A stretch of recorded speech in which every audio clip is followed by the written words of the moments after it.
jiniga xitaa damiin waa leeyahay.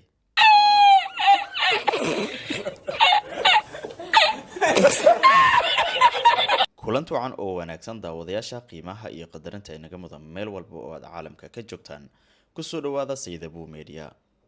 maanta waxaan idin soo gudbinayaa muuqaal cajiib ah oo iga yaabiyay bulshada Soomaaliyeedna ka yaabiyay. dabcan waxaad isleedahay muuqaalkaas muxuu yahay. intaan muuqaalka idin soo gudbinin waxaan idin ka codsanayaa haddaad channelka ku cusub tahay subscribe dheh, like saar, asxaabtaadana la wadaag wixii fikir ahna commentiga inoogu reeb. aad iyo aad ayaad u mahadsan tahay. waa tahay saaxiibayaal, muuqaalkan waxa iga soo codsaday inaan ka soo hadlo asxaabta ku xiran Sayid Abu Media markaasna igu soo mishin gareynayay. aad iyo aad ayaad u mahadsantiin saaxiibayaal.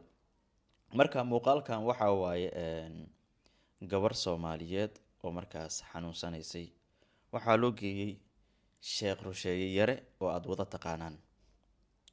gabadhii su'aalooyin ayuu weydiinayay sheekha. marka waxaa ka hadlay jini oo markaasi English ku hadlayo. waa cajiib.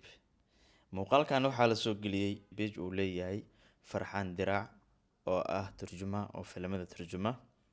wuxuu caan ku yahay Farxaan basadiir iyo qofka codeeya waaye. marka aan isla daawano muuqaalka. soo dhawaada. I don't understand. I don't understand. waa iko jini oo yani English ku hadlayo. ila daawada ayaan idinka dhaxgalinay. maxaa laga wadaa? kuma fahmin. ya kuma fahmin. warkaaga ma fahmin ku tiri. haye warka adigu nin nooceeta wuli halbiyo bilis baa dhahay. ya wuli halbi bilis baa dhahay caawi. haye shoolay dhahay. ya shoolay dhahay. maxaa laga wadaa? I know.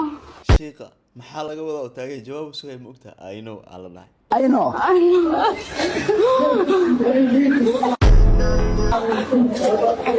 أو ما إنجليز أقوى شيء بس إنجليز يا تا. haye waa tahay muuqaalkan waa muuqaal yar oo kooban u ahaa. waxaa jira dad badan oo fikirkooda ka dhiibtay muuqaalkan. aan ku hormaro Sumaya Cabdi Aadan waxay tiri ilaan jiniga xitaa damiin waa leeyahay.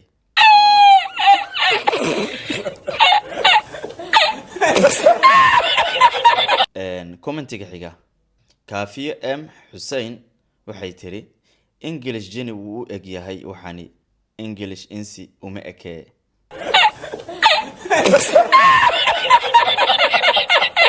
Aisha Ibrahim waxay tiri waa jini dalka dibadiisa wax ku soo bartay.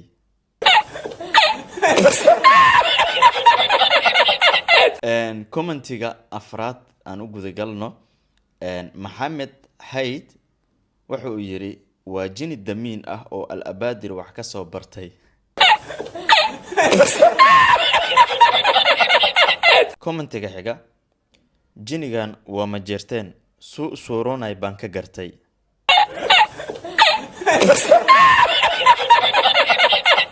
bes jinigan baa English iga horbartay.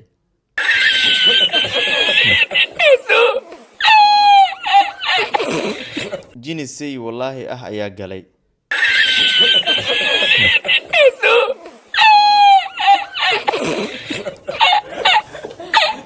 commentigee ayaa kugu qosolka badnaa nala wadaag fikirkaaga ka dhiibo. waa tahay inta aan muuqaalkiisa dib ugu kulmi doono waxaan idinkaga tegayaa sidaas iyo nabadgelyo. assalaamu calaykum waraxmatullaahi wabarakaatuh.